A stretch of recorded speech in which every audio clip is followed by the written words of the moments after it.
Hello, everybody. My name is Steve Hershberger, and I am a principal in the firm Westminster Bridge Partners. We are a growth consulting firm focused on engagement and loyalty for mid-market companies. And today I want to tell you a story about one of those companies that we work with that I think you'll enjoy. If you are a manager or a director or an executive or even an owner at a mid-market company, I think you'll find this story interesting and insightful. If you do, there's a way to get in touch with us at the end of the story. So with that, sit back, relax, and enjoy.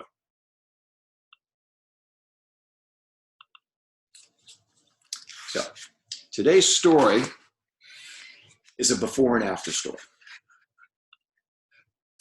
Story about a mid-market company that is a specialty service provider. This is also a story about the difference between creating marketing and knowing how to engage with customers. In other words, it's a difference between marketing and operational marketing. Being a mid-market company has advantages and it has disadvantages. As a mid-market firm, you compete against smaller, more nimble organizations, but those organizations have fewer resources. You also compete against larger organizations with more employees and more resources. In essence, mid-market firms are tweeners.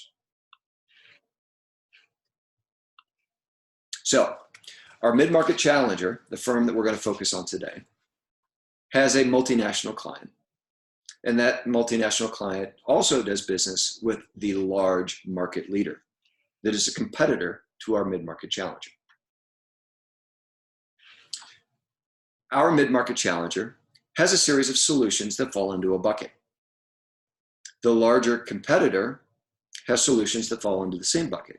They also have a number of other buckets that hold other solutions that they sell to that same customer. Competing against this firm, the large market competitor, often seems like rolling a boulder uphill. One day, the large competitor bought a fleet of drones. Our mid-market firm looked at that and went, "Whoa, drones! We don't have any drones. That's a problem."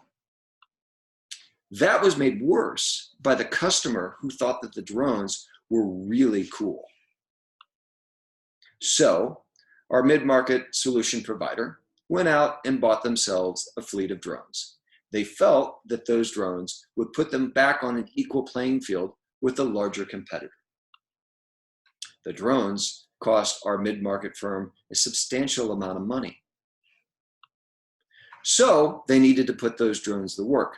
The problem was that the drones didn't deliver on the magical promise of increased revenue as they thought that they would. So our mid-market firm asked themselves why. The answer that they came up with was the larger competitor had a global brand name. They did not have a global brand name, and therefore were probably not as trusted with the large customer as their major competitor. What to do, they asked. This was exacerbated by their belief that the customer was focused on low cost, on time, less risk, and better equipment. While these things are surely important to the customer, was it really the core drivers that was causing them to win or lose business? Our mid-market firm was exceedingly frustrated. Well, along comes Westminster Bridge. Westminster Bridge came in and helped the mid-market firm better understand what their customer wanted to drive higher levels of engagement.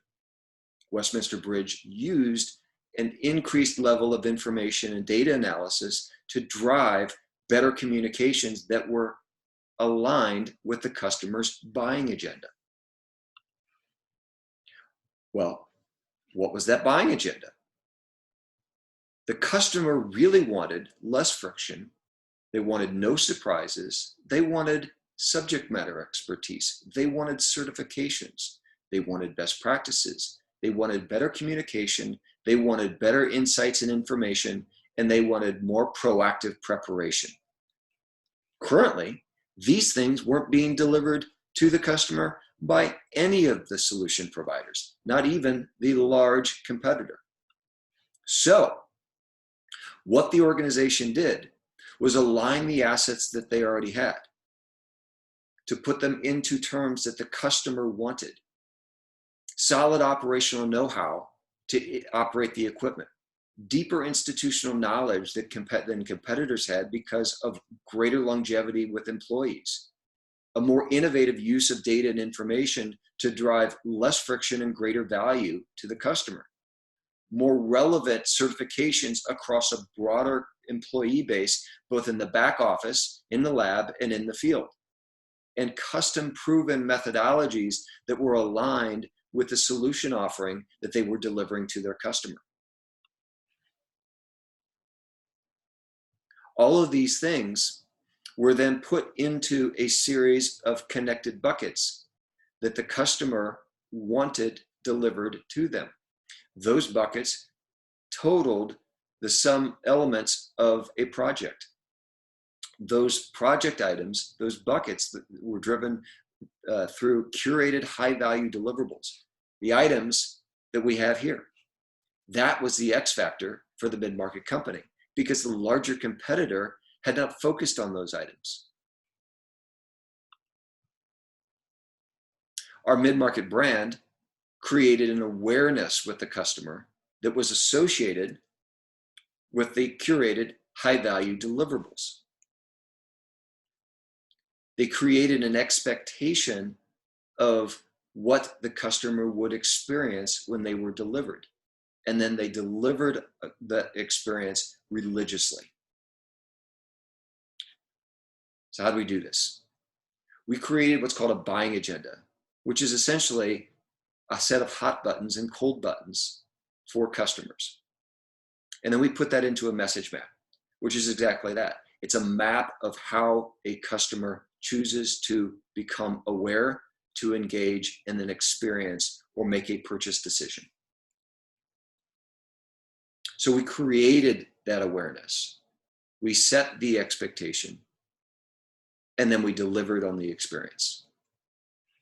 That is simply what operational marketing is.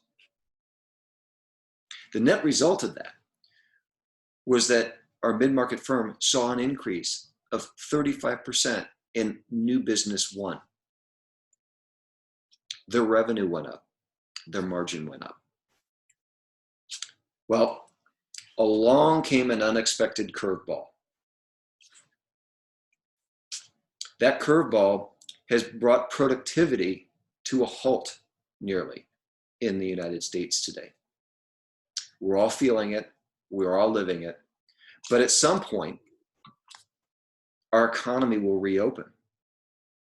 And our mid-market firm, like yourself, like all mid-market companies, will be competing for business with customers that desperately need your help. The problem is others are going to be competing for that same amount of business. So the question is, how do you differentiate yourself? You balance awareness with the expectation and experience as we've identified in this video. You create a buying agenda based on what your customer really wants. Not every customer, you can't boil the ocean. Focus on your high value customers. Measure who those are, define who they are, understand what drives them. Build message maps that tie what the buying agenda is with what you're communicating. And then communicate that clearly and consistently across the various touch points that you have with your customers. That's it. That's our story today. I hope you enjoyed it. If you have any questions, you can reach us at WestminsterBridgePartners.com. On that link, you'll find a couple of other examples of business solutions that, like the one we talked about today. You'll also find a link so that you can email us if you have any questions. Feel free to also call me directly. I put my cell number on the screen. You can reach me directly at 317-432-4485. On behalf of Westminster Bridge Partners, I'd be happy to answer any questions that you have or put you in touch with other subject matter experts in our organization. Feel free to reach out, and thanks for your time. I hope you enjoyed our story.